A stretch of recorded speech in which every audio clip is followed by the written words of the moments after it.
OK, we've also got on the way a fantastic story. I've heard bits of this before. We've got a new twist on it involving the Corinthian-Casuals. Now, they were a big team, the Corinthians, back at the start of the last century. Their mission was effectively they were the England side. I think it's the only time that one whole team has represented the whole country. And they went to Brazil in 1910, went back in 1914, and then returned more recently to try and revive the fortunes of the amateur side, Corinthian-Casuals. We've got one of the men behind the documentary and a former player of the Corinthian-Casuals telling us about that journey to Brazil and what it's meant to the South London side going forward. But here's an excerpt from that documentary. It's available on Tinternet. I think BT Sports played it, ITV have played it. It's called Brothers in Football, and here's a clip. When does any non-league club, let alone professional club, experience this? We are the original Corinthians. There won't be any Corinthians Paulistas if there wasn't Corinthians. This one man, these two footballs, gifted to him by Corinthians, gave the nation of Brazil football. It's just gone a bit crazy. What on earth have we got ourselves into?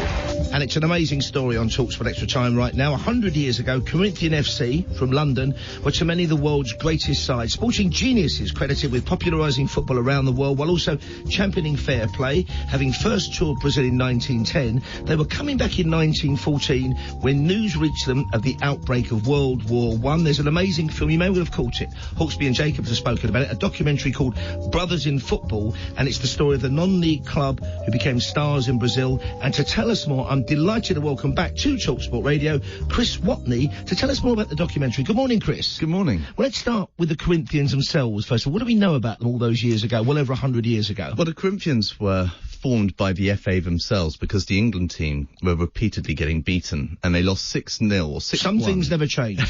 They lost 6-1 to Scotland in 1881. And the FA thought we need to set up a club where the best players in the country could regularly play together to improve the England team. Yeah. And that was the Corinthians. And so they became the entire England team. They're the only club to ever play as the entire England team. And then when the professional Apart from West Ham in 1966, of course. Exactly. Yep. But then just after the professional game really took hold, they became missionaries because they were amateurs. They were strict amateurs. Yeah. And they started taking football all around the world. And that's how the story went to Brazil. Okay, and there are 2 visits to Brazil, but they're coming back the second time when the Great War starts. How did the players react? What did they do? Well, they were on a ship in 1914 to Brazil when they got a telegram telling them that war had broken out back at home. And to a man, they decided we've got to go home straight away. And so they landed in Rio, they got to Rio, and they got back on the first ship to go home, and they had to dodge torpedo fire and German gunboats stalking them on the way home. Because it certainly was, as people sometimes overlook, it was a truly global conflict, the Great War. Yeah, and they made it back. They joined up with the army, and the club lost a record number of men for a football team in the First World War. They lost 106 men in total. And yeah, they were just wiped out because they were the officer class. They were the first over the line, and they just were decimated. And of course, it was that time when they weren't separating people from clubs or organisations. You know, whole factories would enlist and go over the top and be wiped out together with the Powers battalions. Of course, the war started 105 years ago this year. We've been talking about a lot on Talksport, that whole kind of the sacrifices made, and in the Second World War, of course, because that was 80 years ago this year that one started. So tell us a bit about the documentary then, for people who've not seen it. Well, we sort of discover the club as they are today. So 100 years later, the 2 teams which came from the Corinthians, which were Corinthians Paulista in Sao Paulo, who were formed out of tribute of the Corinthians in 1910. They're now the greatest side of South America, the 2-time FIFA world champions. Meanwhile, the Corinthian-Casuals have remained a tiny little amateur club who play beside the A3 in Kingston, in Tolworth. To the kind of Surbiton way? Yeah, Surbiton. The suburbs, the good life area. Exactly. Yeah. And their boardroom is this leaking porter cabin, and they struggle to pay the electricity bills. When Facebook kind of came about, and they launched a Facebook page, and suddenly thousands upon thousands upon thousands of fans from Brazil started following them because they knew about the history, they knew about their links to Corinthian-Casuals. And it's the birth of their club. They would not have had a club without Surbiton's early missionaries going out there. Exactly. And so suddenly this little club in Tolworth, who are struggling to pay the bills, have suddenly got thousands, millions of fans. I mean, the Corinthians Paulista have got 30 million fans in Brazil. Ouch. And this team, this fan base, basically bring the Corinthian-Casuals back to Brazil to fulfill the matches that never happened 100 years before. And it's because we should say they left in 14 without kicking a ball, didn't they? They left in 14 because they came straight back to enlist, and all that huge sacrifice happened. Yeah. So they're kind of recreating things. It was a kind of 100 years after the end of the Great War. Exactly. It was 2015 that we actually went out there, and the guys who are, they're builders, scaffolders, teachers, plumbers. Our manager at the time was a taxi driver in London, and suddenly he was playing against the Corinthians Paulista and managing alongside Chiche, who's now the Brazilian national team manager. In front of what kind of crowds, Chris? 30,000. 30,000 turned up on the day. And there aren't 30,000 people in Tolworth, are there? No, exactly. and it was incredible. We did such good charity work when we were out there. Like it was amazing the impact that we had, because everyone out there, they hold so dearly to this story. Yeah. That suddenly this team of guys who, like you say, everyone in Tolworth doesn't really know about them.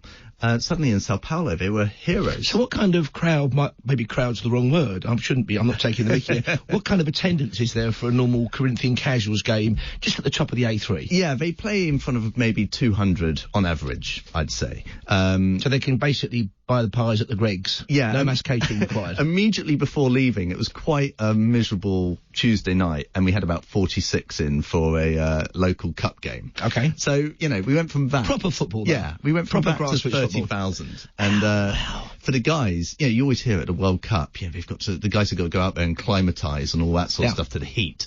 And they went from a Tolworth January to a Sao Paulo January, and they played really well against the world Which means, champions. of course, it's the Southern Hemisphere. Yeah. So the weather was absolute proper samba. It was G-strings on the beach for the ladies' weather. Yeah. And some of the gentlemen. Yeah. We make no judgments here. And these guys from Tolworth, they did very well. So it was an incredible experience for all of them. Well, the documentary is still available to see. I've seen it. It's a fantastic documentary, folks. Tell us more about your involvement in it, Chris. Well, I basically have been a player since, 20 years ago this week. I actually signed for the club.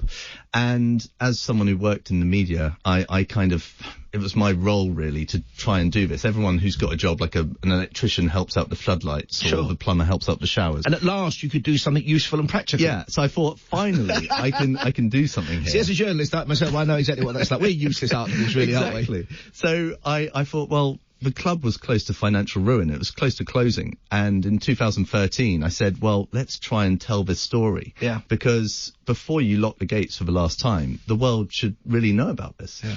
And when you think how important, the poetry of football comes from South America. There's no two ways about it. The magic of the game is always... I've been lucky enough to go to Brazil a couple of times, and remember the first time we arrived, we flew in crack of dawn, we've driven along the coast at Rio, and there's kids, as the sun comes up, kicking footballs on the beach. It's their life. Yeah. They come down to Tolworth. We started in 2013-14, launched a Facebook page. What do they make at Tolworth? Well, they came down, and honestly, they take a blade of grass, and they're crying as they take a blade of grass, and they've come 6,000 miles to come to Tolworth, and they take this grass back to Sao Paulo, saying, I'm going to show my grandfather, I'm going to show my father, and it means it's a religion in Sao Paulo, the Corinthians. I must admit, I'm feeling slightly emotional when you say that, because there is something, it's one of the amazing, great, wonderful, unifying things about football, that even, in the terrible shadow of that appalling, wasteful conflict, something as magical as this has happened. Yeah.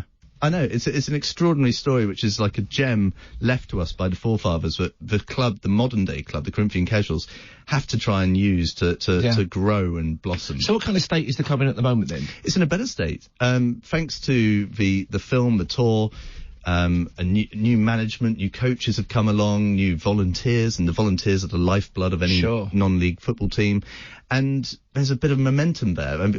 We started the whole project in the 8th tier of English football, and today we're in the 7th tier of English football. So, hey, as Yaz sang, the only way is up. Exactly. Who knows where it's going to go? But we've got a cap. We're strictly amateur, so we can only go so far. And it's a miracle every time we stay up in the league, let alone get promoted. So the current guys have done amazingly to go up, and the club has got this boost of interest, which has done wonders for the team. And where can people find out more? You said you've got a strong social media presence. I presume that's the best way. Corinthian-Casuals. Yeah, all the Corinthian-Casual websites, Facebook pages, all that sort of thing. For the film, it's brothersinfootball.com. Yep. And people can listen to the soundtrack, amazing soundtrack now on Spotify by Rich Austin about Brothers in Football. So we're really trying to get the story out there. And you're still getting Brazilian visitors over, are you? People still turn up? Still people come along, and we're launching in Brazil just after Christmas, and then hopefully even more people will be exposed to And what will that involve then, the Brazilian launch? I didn't know about that. Well, hopefully the Brazilian team talk about putting on a open-air cinema screening in the stadium and turning the stadium into a cinema. With Portuguese subtitles? Yeah, with Portuguese subtitles. 30, You're going to be movie stars, you guys. I know. So we got to sort of prepare ourselves for the interest then from Brazil, because once you tell the story to 30 million fans, it could become rather crazy, really, I suppose. And how are the Casuals doing at the moment? Well, they haven't won many games this season, but usually what happens at Casuals, because we are the amateurs in a semi-professional league, usually around Christmas time, chairmans lose interest to teams who aren't going to get promoted, and so they pull their budgets out, and then we pick up a few players. So we'll be all right, but we haven't done that well so far. You've been a fantastic guest, Chris. Thank you so much for laying that story out for us so brilliantly. Good luck to the Casuals. Good luck with your next trip to Brazil. Will you send us a postcard? We certainly will. Send it to Talksport Towers, and it's Talksport Extra Time. What a great guest. Chris, do you still play? I've snapped my ACL, so I think that's a career-ending injury. Listen, we appreciate you coming to the studio for us. What a fantastic guest. Give our love and our best wishes to all the team members and all the supporters and all the volunteers. Chris Watney there, telling us more about that Brothers in Football fantastic documentary, and you heard about it here on Talksport Extra Time.